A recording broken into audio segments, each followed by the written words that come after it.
नमस्कार दोस्तों, जय श्री कृष्णा। आज हम श्री कृष्णा लीला भाग 55 की कहानी को सुनेंगे।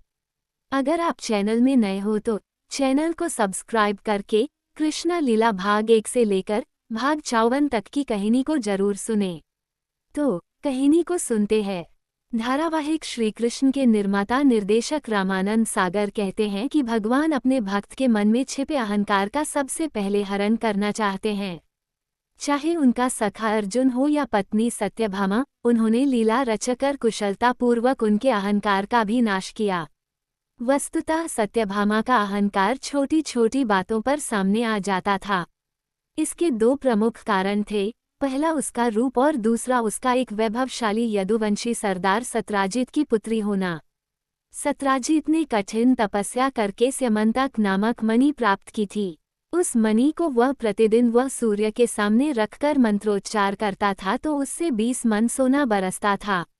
एक बार यादव सभा में प्रस्ताव पारित होता है कि सत्राजित की मणि राजकोष में जमा होनी चाहिए ताकि उससे प्राप्त होने वाले स्वर्ण का उपयोग जनता के कल्याण में हो सके। किंतु सत्राजित और उसका भाई प्रसेनजीत इस प्रस्ताव को स्वीकार नहीं करते हैं। यादव सभासद ये बात को बलराम को बताते हैं। बलराम कहते हैं कि सत्राजित को राजा के अधिकारों से परिचित कराने का समय आ गया है। तभी श्रीकृष्ण वहां आकर बलराम को रोकते हैं और कारण जानने के बाद कहते हैं कि इस तरह जनता की निजी संपत्ति को जबरन छीन लेना राजा के अधिकारों का दुरुपयोग है। यदि राजवंशी अत्याचारी हो जाएगा तो राजा और दस्यु में क्या अंतर रह जाएगा। अगले दिन जब सत्राजित का भाई प्रसेनजीत जब शिकार खेलने जा रहा था तो सुरक्षा कारणों से वह स्यमंतक मणि अपने साथ ले गया। जंगल में एक सिंह प्रसेनजीत पर हमला करके उसे मार देता है और उसके शव को घसीट ले जाता है। उधर मणि को लेकर उपजे विवाद पर सत्राजित अपने घर में कुछ परेशान होता है।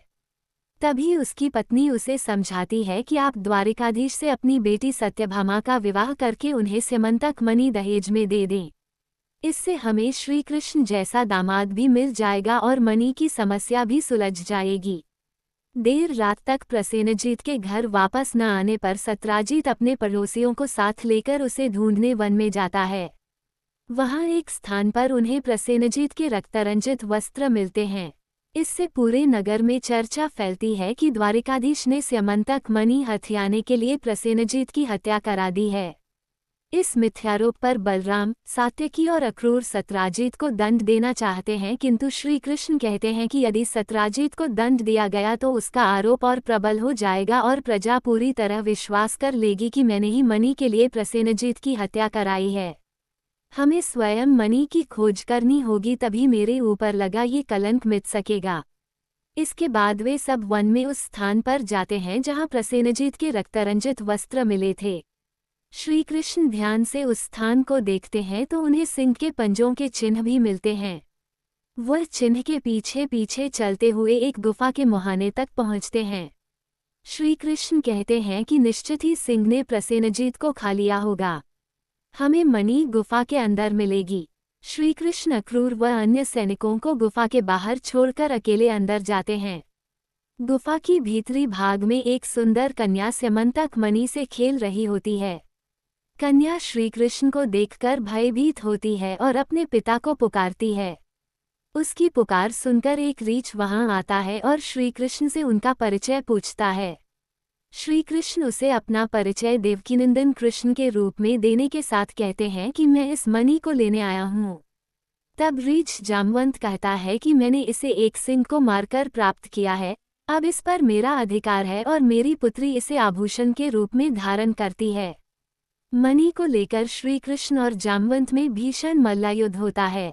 जामवंत श्रीकृष्ण को चेतावनी देने के लहजे में कहता है कि प्रभु श्रीराम और लक्ष्मण के अतिरिक्त कोई अन्य मुझे आज तक युद्ध में नहीं हरा सका है। किंतु कड़े संघर्ष में श्रीकृष्ण जामवंत को परास्त कर धरती पर गिरा देते हैं। हारने के बाद जामवंत उनसे कहता है कि सच बताओ, कौन हो तुम? श्रीकृष्ण कहते हैं कि बता तो दिया, मैं देवकीनंदन कृष्ण हूँ। जामवंत कहता है कि मुझसे तो कुछ और ही कहा था। श्री कृष्ण पूछते हैं कि किसने क्या कहा था। जामवंत कहता है कि दशरथ नंदन भगवान श्रीराम ने त्रेतायुग में मुझसे कहा था कि मेरी प्रतीक्षा करना। दोस्तों, श्री कृष्ण लीला भाग 55 समाप्त हो गया है। अगर आप भाग 56 की कहानी को सुनना चाहते हैं तो हमारे चैनल के साथ बने रहें। जय श्री कृष्ण।